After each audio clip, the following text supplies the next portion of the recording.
Corona virus के corona virus के corona virus के presented by DD Production House, Sakri.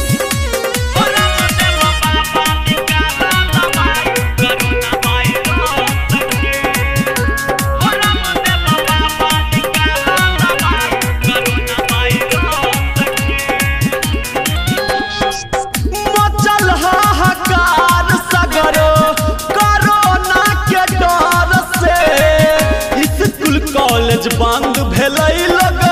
निकले नहीं छे घर से हाँ मचल हाहाकार सगरो कोरोना के डर से स्कूल कॉलेज बंद भेलै लोग निकले नहीं छे घर से दिनों दिन फैलल जाइ छे वायरस एकर कोस के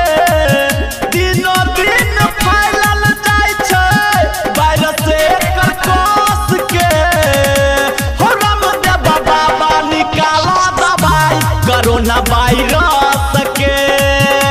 हो रामदेव बाबा निकाला दवाई कोरोना वायरस के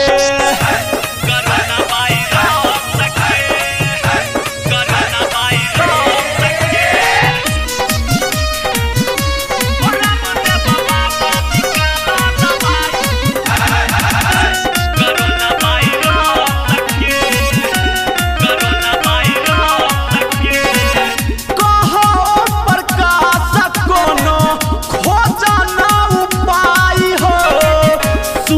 रामदेव बाबा जल्दी बनब दवाई हो हाँ कह धर्मवीर धुरंधर खोज न उपाय हो सुन रामदेव बाबा जल्दी बनब दवाई हो ले त सब नाम तोहरा बुलकित है बजस से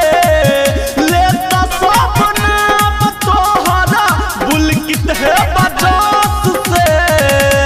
हो रामदेव बाबा निकाला दवाई कोरोना वायरस के हो रामदेव बाबा निकाला दवाई कोरोना वायरस के कर चमत्कार जड़ी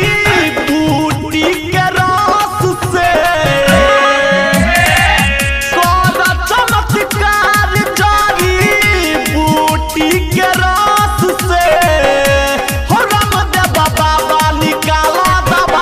कोरोना वायरस के हो रामदेव बाबा निकाला दवाई कोरोना वायरस।